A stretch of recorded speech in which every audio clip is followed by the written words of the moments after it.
You know what a real U.S. president would do? Say that C-130s are on their way to Niger today with the water and the medicine and the food our troops need, that they will have a full fighter pilot escort there, and if the Nigeri government or any other third world thug tries to even turn on their air defense systems, we should show those leaders and those thugs what the target package looks like on their houses and their family members, because it should not be Americans that are suffering because President Biden and Blinken are so embarrassed that their strategy in Africa failed that they're willing to let Americans' conditions deteriorate.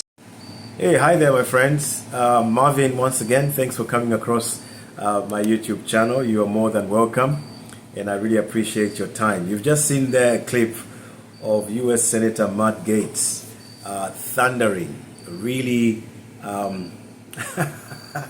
blowing out. I don't know what the right expression is. So, a few things to say here. This obviously sent shockwaves, and I think this came against the background of threats against Africa coming from the West.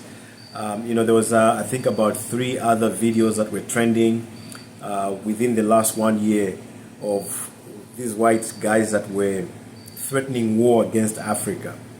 And we've seen growing calls for war against Africa or recolonization of Africa. I really don't know. Most of us, I think, are sitting back and thinking we never thought we'd see things like this. But I think these things go to confirm the fact that even though we think our friends have changed, they have not. Even though they come and they smile and they come up with this diplomatic language, open up diplomatic offices in different African countries, they're not friends at all. This just goes to confirm that.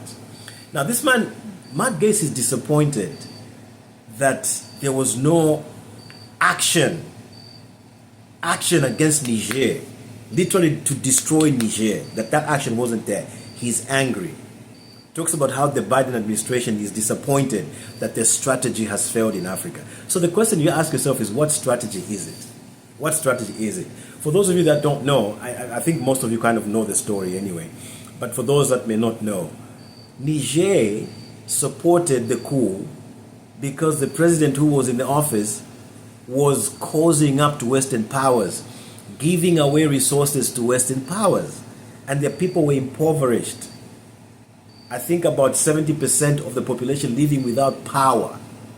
And yet France, that has been taking these mineral resources from Niger, has power everywhere and is even able to export power from the uranium taken from Niger. And the people had just had enough. So Matt Gaetz is angry that you have taken out a leader who supports the Western agenda and impoverishes the people of Africa. For Matt Gaetz, that is democracy. The fact that now you have allowed this leadership to come in to represent the people, speak for the people, and empower the people, Matt Gaetz thinks that's not democracy. Absolutely shocking. Absolutely shocking. Now, the other thing that I want to say is this. When I settled in America, I didn't understand why it was common practice for white people to hold onto their handbags when they see a black person around them or near them. I saw clips of that on news, and I've actually encountered about 3 people in America, African Americans, who've experienced that, who've been treated that way, where when they go near white people hold their handbags like they're preventing it from being stolen by the black person, as if to say the black person is a thief. And it got me thinking. That was in 2016. It got me thinking, what prompts this behavior? And after a few years of contemplating and doing research and just reading up things, I finally realized one thing. It just dawned upon me. I think that when white people behave that way, they're self-projecting. They're literally saying who they are. Because when you really think about it, black people have never stolen anything from anyone. There's evidence all over America, all over Europe, of things that were taken from Africa. Even in the Vatican itself, things are all over. In museums, of things that were taken from Africa, stolen from Africa. Africans have never stolen anything from white people? Nothing. So why would white people be portraying black people as thugs or thieves? As in the case of, and you now see it in the Senate, a US senator saying it. Because it's as if it's in the DNA to call black people thugs. But where does this come from? And to me, it just dawned upon me, this is self-projection. It's self-projection. These people are telling you who they are. How on earth can anybody call a person who is doing the right thing, who is standing up for justice? How can you call a person like that a thug? How? It doesn't make any sense. But let me show you two reactions of different people who covered this piece of news a few weeks back. Take a look at this. Did you hear that?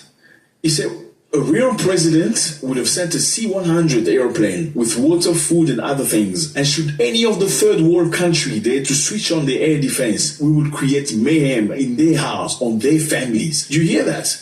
I mean, it's the entitlement for me. It's the privilege for me. It's we are superior to you. You are absolutely nothing. Like, you don't need to say that to say that. You don't need to say those words. Like, we can go to your house, and if any of the third world country dare to do this, and we go in their house, in their countries. Let me give you. A U.S. congressman calls the Niger leaders thugs.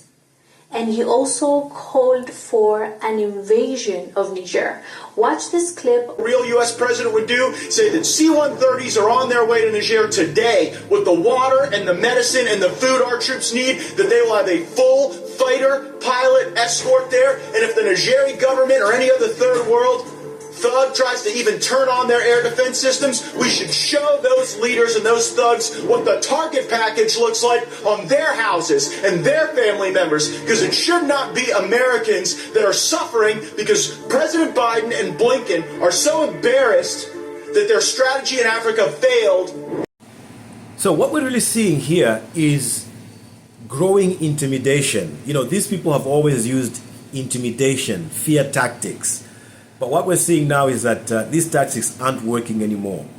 You know that countries in the West, Niger, Burkina Faso, and Mali in particular, there are other countries that are coming in and joining. They've kicked out France, even kicked out the language of French itself. They don't want to use a European language. And, you know, they've sent out French troops and even US troops because it was understood that they were there to keep peace, but they were not keeping peace.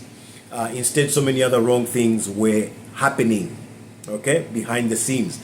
And the Niger government, Burkina Faso, Mali, found out these things. And they were bold enough to say, look, we don't want to have anything to do with you. And I've said this before. I believe Africa is only going to be truly free if they just decide we don't want to have anything to do with the West. We are done. Because they come and portray themselves as enablers of development or partners in development and things like that, but they're doing exactly the opposite. And so this is what we see Matt Gaetz agitating against, because their opportunities now are running out because Africans are turning against them and shutting the doors and closing the doors on their relationships, because Africans have just had enough of this. So we'll be keeping an eye on this one, and obviously wishing our friends in West Africa, Niger, Burkina Faso, and Mali, Ibrahim Traore, we keep wishing them all the best, because we know, that the time for Africa has come, and nobody's going to stop this. So we wish those guys well. We'll keep our eyes on how these things are going to be developing, because remember also, one of the things I forgot to mention is the fact that one of the things that has upset Matt Gaetz and people like him, people are like-minded, is that Niger has demanded that France should pay back for the 65 years of looting Niger. That's even without touching other parts of Africa. So you can imagine 65 years, they've demanded that. They've made a demand, and they're serious, they're not playing. And I can only imagine that many other countries are going to follow suit. There's so many countries in West Africa that were colonized by France that even to this day we're still being controlled by France, and they're demanding compensation, payment. You can imagine how much gold, uranium. France has been powered by by Nigerian uranium, has been powered by uranium from France. And we've heard the former minister of economics in France, who said about 4 months ago or so, who said if they don't stop what is happening in West Africa, that people in France, young people in France, are going to be running to Africa to look for opportunities. That's how serious it is. So, but one thing I know is that the time has come for Africa to rise, and nobody's going to stop this. So this conversation about Europe and the West paying Africa for the damage they have done, for the looting, for the minerals they have taken out or stolen, money, skulls of ancestors that are still in European museums. These calls are never going to go away. It can take 10 years, but another leader will rise up and say they need to pay us.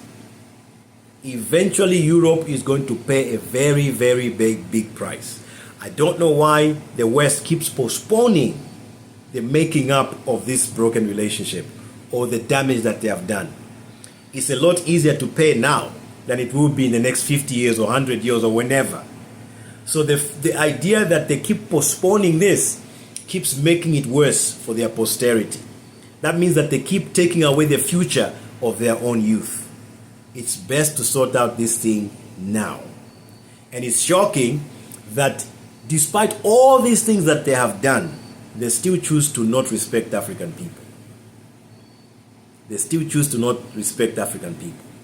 So, we'll be watching. And I'll keep you informed. I'll keep you posted. Let me hear what your comments are. Those of you with more information as usual, fill me in, send in those comments, and let's educate each other. I'll see you on the next one. For now, bye-bye.